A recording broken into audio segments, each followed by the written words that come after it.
ఇప్పుడు నార్మల్గా yes as you told ఇప్పుడు వరకు నువ్వు చేసిన సినిమాల సిరీస్ ఏదైతే ఉందో దాని నుంచి నువ్వేం నేర్చుకున్నావు కరెక్ట్గా? నిజమే సార్. అంటే మూవీ బై మూవీ ఒక్కొక్కటి మారుతూ వచ్చింది సార్. నిజం చెప్పాలంటే మారుతూ ఇన్ ద సెన్స్ కొత్త కొత్త విషయాలు నేర్చుకుంటూ. ఇప్పుడు పలానా ఒక సినిమా ఒక మైండ్లో ఒకటి అనుకొని చేస్తాం. అది 50% వర్కౌట్ అయి ఉంటుంది, 50% వర్కౌట్ అవ్వదు. సో ఎందుకు వర్కౌట్ అవ్వలేదు, ఏం మిస్టేక్స్ చేసాము, సో ఇవి రిపీట్ అవ్వకుండా నెక్స్ట్ టైం ఎలాంటి జాగ్రత్తలు తీసుకోవాలి మనకున్న లిమిటేషన్స్లో. ఇప్పుడు అంటే బడ్జెట్ లిమిటేషన్స్ కానీ వీటి కానీ ఇవి డెఫినెట్లీ ఉంటాయి. ఇవి తీసుకొని అపార్ట్ ఫ్రమ్ దిస్ మనము క్రియేటివ్గా కానీ మనం ఎడిషన్ ఇంకొంచెం బెటర్ చేసుకోవచ్చు. స్క్రిప్ట్లో నెక్స్ట్ టైం ఇంకా ఎలాంటి జాగ్రత్తలు తీసుకోవాలి అనేది ఎవ్రీ మూవీకి ఉంటుంది సార్. అది ఒక్క మూవీ అనేది కాదు. అంటే నార్మల్గా గ్లేరింగ్గా అరే నేను ఈ మిస్టేక్ చేశానండి, ఈ మిస్టేక్ వల్ల ఇది జరిగింది అని మన అంతరాత్మకు తెలుస్తుంది. అవును, ఓకే, మనం ఎదుటి వాళ్ళ దగ్గర యాక్సెప్ట్ చేయొచ్చు, చేయకపోవచ్చు. అలాంటి మిస్టేక్ నీకు ఏమైనా గ్లేరింగ్గా అనిపించిందా నీ కెరీర్లో? అంటే పర్టికులర్లీ ఒకటి అన్నట్టు ఏం అనిపించలేదు సార్. అది ఉన్నాయి నాకు, అంటే నాకు పర్సనల్గా తెలుసు. నేను స్క్రిప్ట్ పరంగా ఓకే పాయింట్ బాగుంది, ఆర్ సెకండ్ హాఫ్ రన్ బాగుంది, ఎమోషన్ బాగుంది, ఈ జస్ట్ ఈ ఒక 30-40% బాగున్న దాంతో ముందుకు వెళ్ళిపోయా. ఓకే, అంటే టెక్నీషియన్స్ని వీళ్ళని నమ్మేసి మిగతా సినిమా బాగా చేసేస్తారు, ఇది బాగుంది కదా ఓకే అని చెప్పేసి తర్వాత నేను ఇంకా జాగ్రత్తగా పడాల్సిందేమో. ఫుల్ స్క్రిప్ట్లో నేను ప్రతిదీ ఇన్వాల్వ్ అయ్యి కొంచెం ఒపీనియన్స్ తీసుకొని మిగతా ఇప్పుడు నేను జనరలీ ఓకే నేను ఒక హీరోని, నేను ఒక యాక్టర్ని, నేను కథ సెలెక్ట్ చేసుకుంటాను. వన్స్ ఓకే అయిపోయిన తర్వాత ఆ క్యారెక్టర్ కోసం పనిచేస్తాను. నా ఫిజిక్ కానీ ఆర్ నా యాక్టింగ్ స్కిల్ కానీ క్యారెక్టర్ తగ్గట్టుగా మౌల్డ్ అవడానికి అది చేస్తాను. అది డెఫినెట్ ఐ మీన్ ఆ క్యారెక్టర్కి ఏం కావాలంటే అది డాన్స్ అంటే డాన్స్, ఫైట్ అంటే ఫైట్, ఏది కావాలంటే అది. బట్ అపార్ట్ ఫ్రమ్ దట్ నన్ను ఒక హీరోలాగా ఆడియన్స్ వచ్చేది మాత్రం థియేటర్కి టెక్నీషియన్ని చూసో ఇంకోరిని చూసో కాదు, నా ఫేస్ పోస్టర్ మీద చూసి. అంతే కదా. సో బాధ్యత నా మీద ఉంటుంది అనేది నాకు ప్రాపర్గా అర్థమైంది. ఇప్పుడు నేను అరే అందరూ పని చేసేస్తే కరెక్ట్గా అయిపోతుంది కదా అనుకున్నాను. బట్ అది అలా వర్క్ అవ్వదు. You are responsible for everything. So ప్రతిదీ నువ్వే నీ బాధ్యత అనేది ఉంటుంది ఆడియన్స్ పెట్టే టైం మీద కానీ మనీ మీద కానీ అని. అది క్లారిటీగా అర్థమైంది. సో దానికోసం ఇంకా జాగ్రత్త పడుతుంది. అదే ఇప్పుడు నార్మల్గా మీ హీరోలు, యంగ్ హీరోస్ పూర్వం అంటే ప్రొడ్యూసర్లు కథ సెలెక్ట్ చేసుకోవడం, ఇది బాగుందని అనుకోవడం, హీరోకి చెప్పడం, వాళ్ళు ఒక అండర్స్టాండింగ్తో ముందుకెళ్ళడం. ఇప్పుడు హీరోలు ఈ కథ మాకు నచ్చింది, ఇదే చేద్దాం అనే పట్టుదలతో ఉన్నారు. అవును, యాజ్ స్టేజ్గా అంటే యాజ్ వీఆర్ రెగ్యులర్లీ హీరింగ్. దానికే ప్రొడ్యూసర్లు కూడా ఓటేస్తున్నారు, సరే హీరోకి నచ్చింది కదా. బట్ అది అలాంటప్పుడు మరి లాస్ట్ వరకు నువ్వు సెలెక్ట్ చేసుకున్న స్క్రిప్ట్ని మరి లాస్ట్ వరకు చూసుకోవాల్సిన బాధ్యత నీదే కదా. అవును, మరి ఎలా వదిలేసావు అది అవతల వాళ్ళ మీద? అంటే నేను డైరెక్టర్స్ని వాళ్ళని నమ్మాను సార్. అంటే అండ్ మోర్ ఓవర్ నాకు నిజం చెప్పాలంటే నాకు నా క్రాఫ్ట్ మీద ఏదైతే నా యాక్టింగ్ కానీ డ్యాన్స్ కానీ ఇది కానీ నా లుక్ కానీ హీరోలాగా నేను ఏవైతే చూశానో అవన్నీ కానీ నేను వాటి వరకు 100% చూసుకున్నాను ప్రతిసారి. ఈ స్క్రిప్ట్ అనేది నాకు నిజం చెప్పాలంటే నేనేమి అంత 100% నిష్ణాతుని కాదు ఆ విషయంలో. సో నాకేమి అరే ఈ స్క్రిప్ట్ 100% నేను వర్క్ అయిపోద్ది, ఎందుకంటే ఇది అనేంత టాలెంట్ నాకు మేబీ గ్రాడ్యువల్లీ పెరుగుతూ వచ్చింది. ఈరోజు నేను కాన్ఫిడెంట్గా ఉన్నాను దట్ నేను ఒక స్క్రిప్ట్ ప్రాపర్గా చూసి దాంట్లో సెట్ చేసుకుంటే బ్యాడ్ ఫిలిం అవ్వదు అనేంత వరకు నాకు ప్రస్తుతం కాన్ఫిడెన్స్ వచ్చింది. బట్ ఈ నాలెడ్జ్ కూడా నాకు ఇనీషియల్లీ లేదు సార్. అంటే ఒక స్క్రిప్ట్లో నన్ను ఎగ్జైట్ చేసిన ఆడియన్స్ని అప్పుడప్పుడు ఎగ్జైట్ కూడా చేయలేదు. నేను అరే ఇలా చేస్తే బాగుంటుంది కదా, ఇలా చేస్తే ఆడియన్స్కి బాగా అనిపిస్తుంది కదా అని అనుకున్న 1-2 అలా వర్కౌట్ అవ్వలేదు. అక్కడి నుంచే నేర్చుకున్నాను నేను.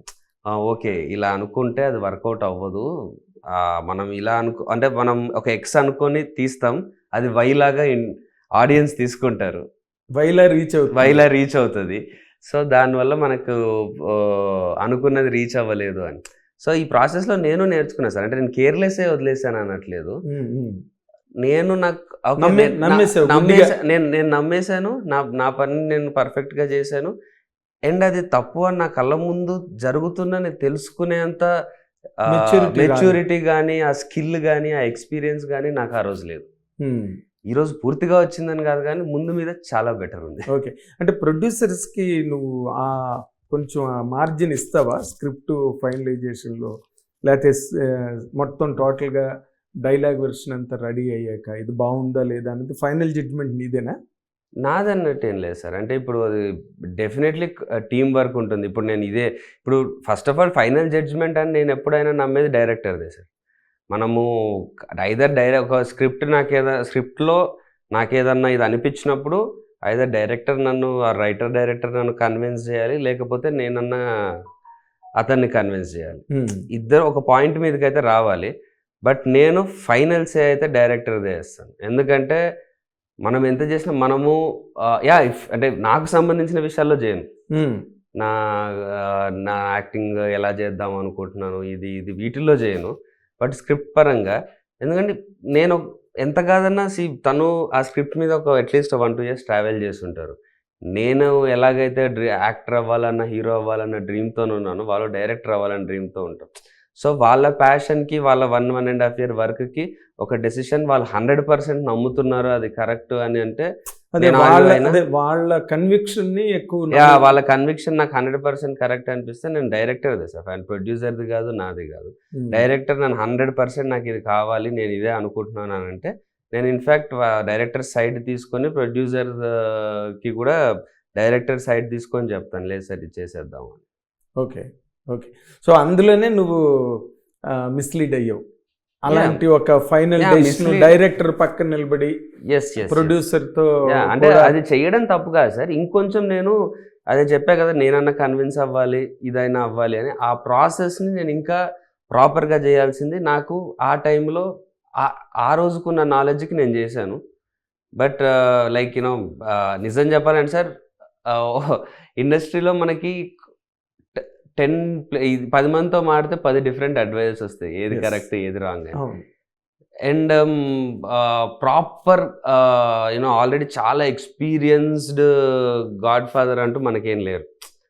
సో మనకు డెసిషన్ నేనే తీసుకోవాలి, కరెక్టా రాంగా నేనే చెప్పాలి. అండ్ చుట్టూ అడ్వైజెస్ విందామంటే 10 డిఫరెంట్ అడ్వైజెస్ ఉంటాయి. సో ఫైనల్ నాకు అనిపించింది నేను అనుకున్నదే ఏదో ఒకటి చేసేయాలి. అండ్ నాకుండే ఏజ్కి, మెచ్యూరిటీకి, నాకున్న నాలెడ్జ్కి నేను చేయగలిగింది అంతే ఆ టైంకి. అదేలే, అంటే ఇప్పుడు నువ్వు ఈ భజే వాయువేగం సినిమాకి సంబంధించినంత వరకు ఇది కంప్లీట్గా పాస్ట్ ఎక్స్పీరియన్సెస్, గతంలో అనుభవాలు, నీకు వచ్చిన మెచ్యూరిటీ, వీటితో ఈ సినిమా పర్ఫెక్ట్ సార్, ఇది 100% ఇది గ్యారంటీ కొడుతుంది అని చెప్పే నీకు ఇది వచ్చింది, నమ్మకం వచ్చింది? డెఫినెట్లీ వచ్చింది సార్. అవునా? ఎందుకంటే ఈ సినిమా వరకు మాత్రం నిజం చెప్పండి, నాకు ఈ సినిమా నేను అంటే మిగతావి కొంచెం నేను స్ట్రాంగ్ ఏదైతే ఉన్నానో నా మైండ్లో ఇలాంటి, అంటే నేను చూస్తూ పెరిగిన సినిమా లాంటి సినిమా ఇది. దీని మీద నాకు 100% ఆ పట్టు అయితే ఉంది. అదైతే నేను కొంచెం ప్రౌడ్గానే చెప్పుకోగలుగుతా దట్ ఇలాంటి సినిమా వేర్ హీరో ఎలా బిహేవ్ చేయాలి, తనకి ఎలాంటి ఎమోషన్స్ ఉండాలి, ఎలాంటి ప్రాబ్లమ్స్ ఉండాలి, ఆ ప్రాబ్లం నుంచి వాడు ఎలా బయటికి రావాలి, తను ఏదైతే నమ్మాడో తను నమ్మిన దానికోసం ఎంత దూరమైనా వెళ్ళడం కానీ, ఆ స్ట్రగుల్ ఆఫ్ ఏ హీరో చూస్తూ ఫైనల్లీ ప్రాబ్లమ్ సాల్వ్ అవ్వడం, ఇలాంటి సినిమాలు ఏవైతే ఉన్నాయో ఈ సినిమాలు డెఫినెట్లీ నేను 100% ప్రాపర్గా చేయగలుగుతానని నేను నమ్ముతున్నా.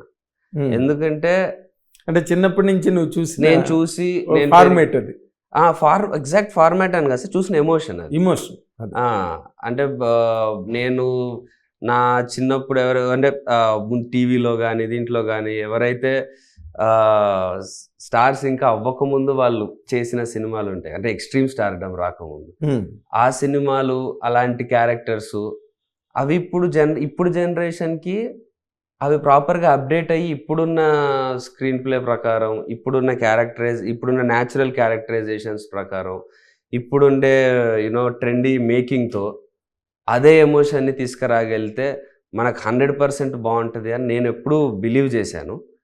అండ్ నాకు అలాంటి స్క్రిప్ట్ ఇది దొరికింది. సో వన్స్ ఈ స్క్రిప్ట్ దొరికిన తర్వాత నేను ఇదైతే చూశాను. స్క్రిప్ట్ నేను ప్రశాంత్ డిస్కస్ చేసుకున్నాము. వాట్ ఎవర్ నాకు అనిపించింది అవి ఇవి. వన్స్ తర్వాత నేను నిజంగా అంటే ఈ విషయంలో చెప్పాలంటే I was comparatively lucky this time that I got this director who is in like 100% sync with my brain. అంటే ఇద్దరం కలిపి ఇప్పుడు ఒక పాయింట్ తర్వాత ప్రశాంత్ది నాది ఎట్లా అయిపోయిందంటే, నేను ఒకటి అనుకున్నానంటే ప్రశాంత్కి అది అర్థమైపోతుంది. ఇది ఇది అంటే ఎగ్జాక్ట్లీ నేను కూడా అదే ఫీల్ అవుతున్నా అంటే ప్రశాంత్ వచ్చి ఏమని చెప్పేలోపు లేదు నాకు అర్థమైంది నేను వెళ్ళి చేస్తున్నా ఇదే కదా నువ్వు చెప్దాం అనుకుంది అని.